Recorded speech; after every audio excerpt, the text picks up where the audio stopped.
back up. I did. All right.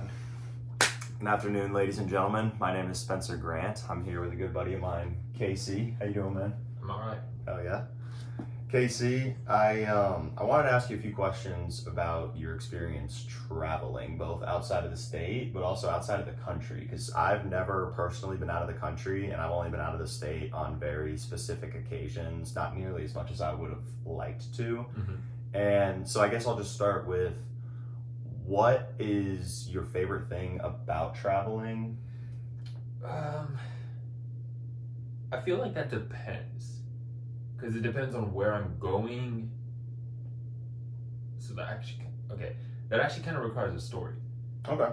One of my most treasured memories, I guess, about traveling was actually a field trip to Switzerland when I was in like middle school equivalent here. Wow. But that was like in my time in Belgium. And the favorite reason why is because we traveled by train the whole time. So we went Belgium through France, then cut back through Switzerland, but we were in a sleeper train. Mm-hmm. So you just got to stay on the train the entire trip. Wow. Like overnight plane rides? Yeah, basically, but Okay. 2 or 3 nights in the train. And then it was just like bunked in a room with like your classmates. And if you got along, it was awesome. If you didn't, yeah. Sorry. No, fair enough. That's cool. Okay, so where is your favorite place that you've traveled, and where is your least favorite place that you've traveled? Switzerland and the States. Okay, fair enough. What do you like? So you spent a good majority of your life over in Europe. What would you say is the biggest thing you like better there as opposed to here? From I guess a traveling aspect. I guess it's probably because I had a benefit of having a French citizenship, Mm-hmm. but also living in Brussels, so my address was always located in Brussels. It's a lot easier to travel there. Like if you want to go to a different country or a different city, like you take a train, Right. take a bus, Right. like they will take you there. They have planes that take like 45 minutes if you really want to go that route. But I also kind of want to go back to your first question. The experience of it is what's the most fun. Yeah. Like if you have a great flight, it's so pleasant and it's so much fun, except little me used to leave so much shit on the plane. Yeah. I'm sorry, I didn't mean to cuss. That's okay. But yeah, no, I left so much stuff on the plane. It was just like, okay, but if I catch this plane again, I'm gonna find it. And that always used to be a fun game. Never caught anything, never found anything of mine, but hey, I tried. And it's shorter flights because it's more interconnected over there, but the experience of even just a 45-minute, hour-long flight, when done correctly, was better. Because here it's, you're trying to go like anywhere across the nation, and it's going to be, 3-4 hour flight or more. Yeah, because you have to do like crossovers, and I've done those. They're okay. They're just kind of a pain.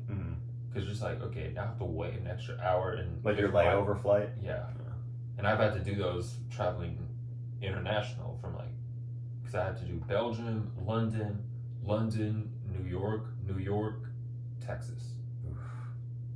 So what does that travel day look like time-wise? 12 to 15 hours, give or take. Like 12 hours is just London to New York. Yeah. And then like 15 could be potential layovers, but a lot of times I got lucky, I guess, because my mom booked it correctly. Or I have no idea. Yeah. What happened behind the scenes, I have no idea, but the most I've been was like 14 hours. Wow. That's a long day of travel, because the most I've been... Oh yeah, jet lag hit. Yeah, I'm sure. Different time zones. What would you say to somebody like me, for example, I guess, that,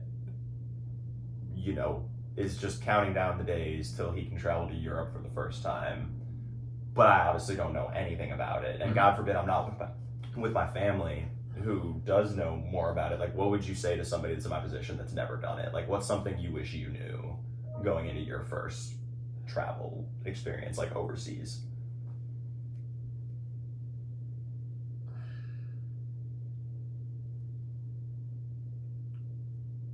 Don't think like a tourist. I think that's the only thing I could probably advise anyone who's trying to travel is if you think like a tourist and you walk around like, oh, this is, oh, it's like you're a target at that point. Yeah. They're going to find a way to get you and scam you or whatever. Yeah. And I'm sorry, it sucks, but you're going to a high tourist area. Mm-hmm. Therefore, there are a lot of areas that are known to scam you, and tourists will tend to go to those areas, especially on the busiest days. Yeah. So it's just like, okay, if I were you, as my first time, do a little bit of research on the country you're planning to travel to. Understand a little bit of the pros, the cons, what you're in for, what you're not going to be in for. Do that research because now you have that opportunity. Unlike if you're a kid. Like me as a kid, I didn't have the opportunity, but my mother did. Yeah. So that's how I learned what I learned. Okay. Or my father is French, so he already knew how to make me avoid those. Mm. And like instead of going through these highly populated routes, he took me through the back roads. And so I got to experience everything differently than everyone else did. Mm-hmm. Take a back road. Yeah. It helps so much more. Okay. So avoid the tourist traps and don't approach it like you're a tourist, even though you are. Just try and blend in a little more. Blend it, like act like a French or act like a Italian. Like that's harder, but yeah, they'll sniff right through it. I mean, just at least attempt to talk to them in their language. Mm-hmm. You'll find yourself in a lot better of a situation than if you just come at them like, hey, Frenchie, like they're not going to be cool with you. Yeah, no, I can imagine. Or if you're just like, I'm a tourist and you're supposed, like, dude, we're French. Don't come in there entitled about unentitled about something. Like, but if you come at them with like, Some respect. I'm not from here, but I'm really want to do this right. Like, and you try to speak in their native tongue. Like, they'll probably be more reciprocating. They'll probably laugh at you, but they'll probably be like, okay, thank you for trying. I'll speak English with you. There you go. Or I'll teach you a little bit of French while you're here so you can get along.